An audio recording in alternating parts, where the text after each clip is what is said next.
Yo abedwafo aha one vision GH yeda must say any feedback amode man ye baba ye homodin bia se ne mo kire no ye be no sa pepepe e de amamo on subscribe ya yesro ma refi se obe subscribe to channel na dane da ye de bibi fofo to mu a won so wahu bi ye nua ba ye ni etuani ye ewra bi a otonyom a ye frɛ no Fantana say ka Fantana na je say obia atinidin ana dodo na atinidin san say Rough Town Records and the title e ma edin ahodo yete ane Wendy Shay Ebony Fantana ebepie memra ye nua ba Ebony nya na ba bi call ye no na je say Ghana fo nyina ni da say Rough Town Records there eden a omo de ebi beba na obi beba oba be hye Ebony anem na no ana ancha Wendy Shay ebepie mu obo no homodin bia wa ye bi hit ne dodo na de beba bia no Ghana fo eso ni mu ancha na Fantana so bepie wo Wendy Shay echi na obepie mu no ase wabremu ye isan se Wendy Shay ba no so wamfa ne fokra na anu ya Shatawale program ase yese ewrei akwa pad ama akire cameras apeke no eno ho nsem de obeye bia na Ghana fo asomu supa no enu mu na didi na agoba montese se Fantana say ensem bia wo Rough Town Records nyina ene waye ready waye krado se obeyi sansem nyina pii na ye nsem ben ana den ene baaye say Fantana be pie mu no ye beti ana kese Wendy Shay interview obisa no Fantana semo a de obeka no na akoye asemfoforo Fantana so tran baabi na obisa no Wendy Shay asemo a na akoye asemfoforo ase ema mienu ya mo one campi womoni enhia sa na ye beka no esan se na dodo na fi se nke ebe hu na omo nam bom ana se omo ye na fofo san say one record label so Rough Town Records so na omo na eno na say e man sa say de Ghana fo esusu no we yanim hwa na we yanim hwa se train kwan no omo nhia ba bia na say ya Fantana e de ne nyom foforo e ba ye say girls hate on girls na amanfo bisa no Fantana na nyum ya wo de ba girls hate on girls experience e na wo de ka ana asesei isa se prepi uko interview na oba interview ni ebisa Wendy Shay asemo a se de o ka no kire se munya namfo mo wo one record label so nenso mo nya namfo kwan bia so nti nyum a wo de abayi eye bibi ena ma wo kasa na o se mo de mo mutikro ma munim de ekoso eye nyum na mato asem na meka de nim bia se ekoma ne bia no kutia enim niura na munim de ekoso Rough Town Records between Wendy Shay ne secret wo bullet ne Wendy Shay mo sa Rough Town Records munim secret wo ha nka me ba mo misa bisa me kra ensemu ya yehu secret ben isan se be na betodwa eso bullet ne Wendy Shay ehihye ho ade be che ne esi na publicity na omo ye omo petrend ye de nyom fofra ba na obia kanede memfa ne seme na mekasa doso ne yate ne yenim ne yehu ene ye kire mu ma won so a wonte ye no na wate huhu po a wate mu yie enu nti na da ne da ye to ye bo e kire mu no ye da mase ne hwe on subscribe ya se de Canada na ma revi ne no ena Fantana say me ba industry mu ana se me ba Rough Town Records yi sa papai ene ure Wendy Shay bullet ene Wendy Shay omo dimani bia omo dimani ma bre wo mo nsa no pa na memia mani ma pre kwanua nyina so se mejai record label me free ase enu dise mu ni mu a edin no kwa the record label no dam so nenso management pa de management de enye bullet na manage me obi foforo kra na manage me ena anu amekofo Shatawale stage kofo Brafo stage ya sabi na mebu me sentimi ko hye ye super mia amanu omo amefi sen ko omo ya adofo mpo ebegina mechi no omo mom na gina nchen esere me enti ba bia edu no se bullet ene Wendy Shay ejeje me a omo mama bre papa nti ansama Fantana actually ni eno say Dear Wendy and Bullet, you guys started this and I will simply end it. It is so funny how you feel and need to publicly humiliate me, making it seems like you cut me. What I say? Na cut na be share ha no. Wendy share nyom fofra aba se cut it. Was say I Wendy share any Bullet. Mo na mo start say dey we nyina na me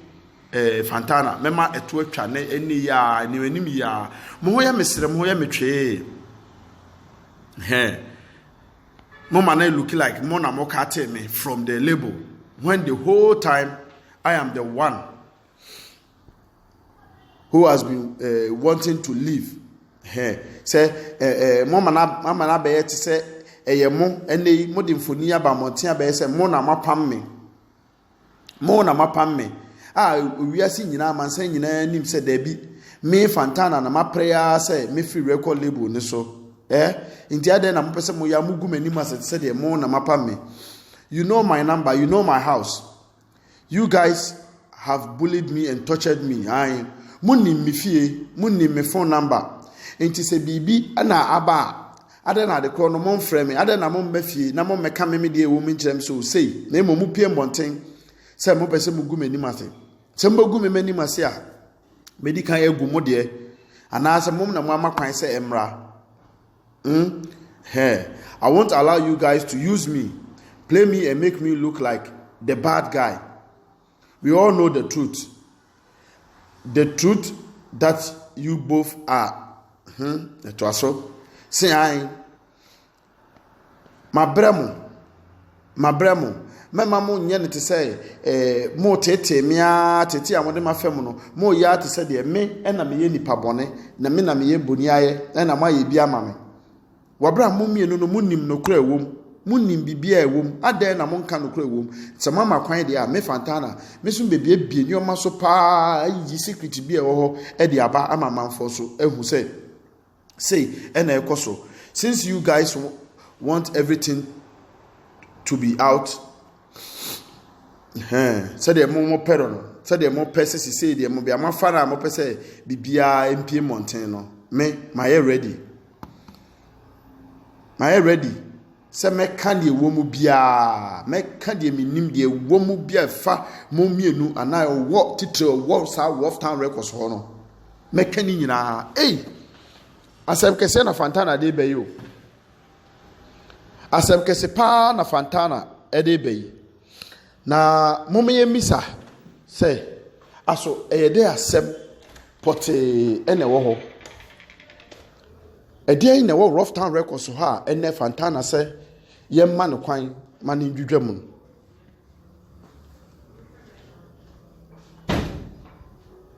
Secret bi ewo ho. Na so se secret ewo ho a sabi secret kro no esi Fantana mre so esi nanim ana eba ne sen sensi nanim na emom odwan ne ye no ne kire ne so aha de ye so ya no pa ye kohye bucket mu dware enwom a ye to no ye ni sei ye wo maami we ho ne ye ko so ya no pa ye kofu dua yi ni abopa ye da bi obeto nwom de agi se microphone we pe na otu wom oba ye no ne keka ansem bi saa ana ye ka Ghana fo ansa Ghana fo de ye toto nyom papa omo mpe na Ghana fo de sabi keka nkwase asem kire omo eno eye secret ben na ne ko fa ni nyina ba ye ne se nia wani twasisi ayi eye abrante Bullet eno no de beto mountain kan say the true Rough Town family. #Ray James Music. At Ray James Music, at Church Boy GH, and at Wendy Shea. Cut it. No, the better was I. Fanchamin. See, a Rough Town family, Nankasa, Omo a Rough Town, or Omu womb, to me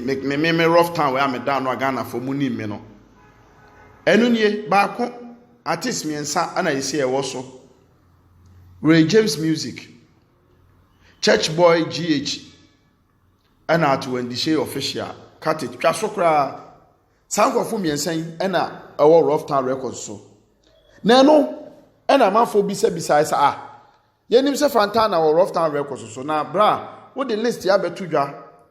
now we can say something big is coming, so watch out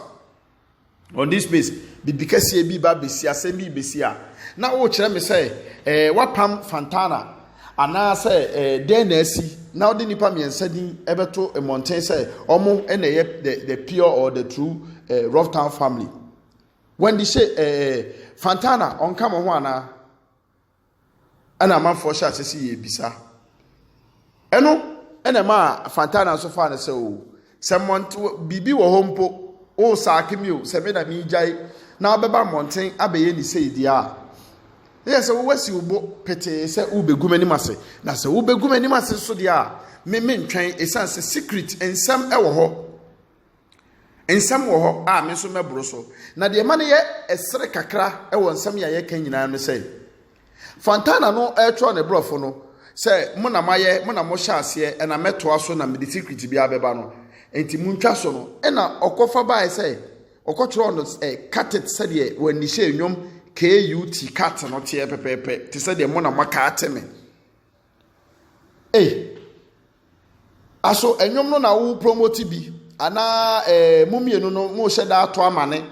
moto mane dia anye bia Ghana fo besom he na mpa mo promotion no ekoso wa wutie me wa ohwe video hu no se eye omo sa promotional stance ni bi a omo ya de chia obi bibi nye ne kro bitumi de plaster tetare ho koda form se menya accident no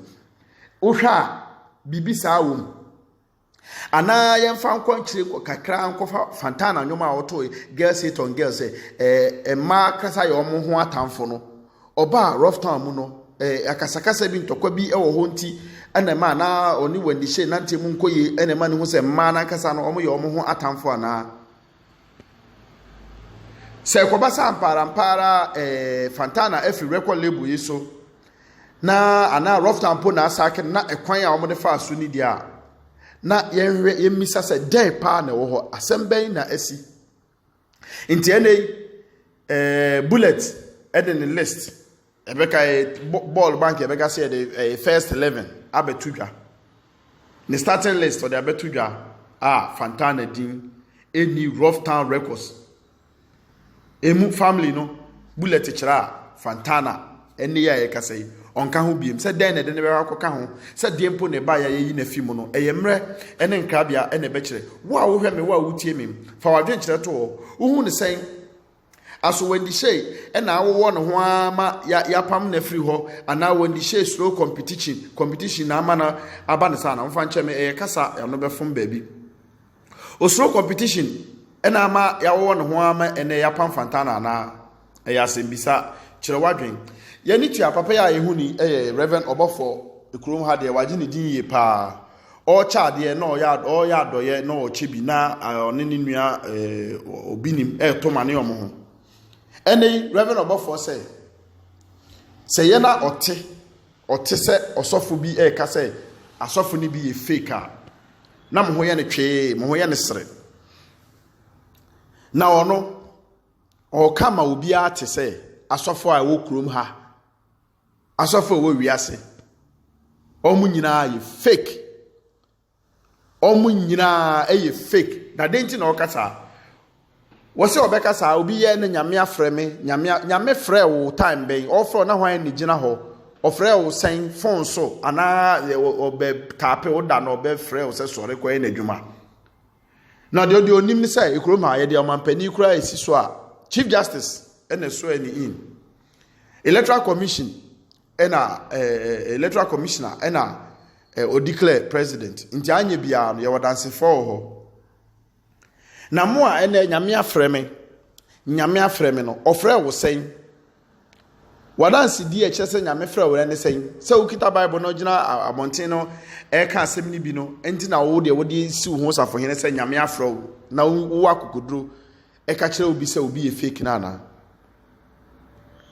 Reverend Obofo say Reverend Obofo neka wo say asofo fiti wa modin de nenso ka asofo de a na gese kroma emfa papa agina sare Mensa Otabel Duncan Williams enkosi Sankwanchankra de banin onwani nua obi ni adakwa yi adom Usu Bempa Bedu Kobi. Reverend Obafo say, hey, munyina mokame ho. Ye nyina pe.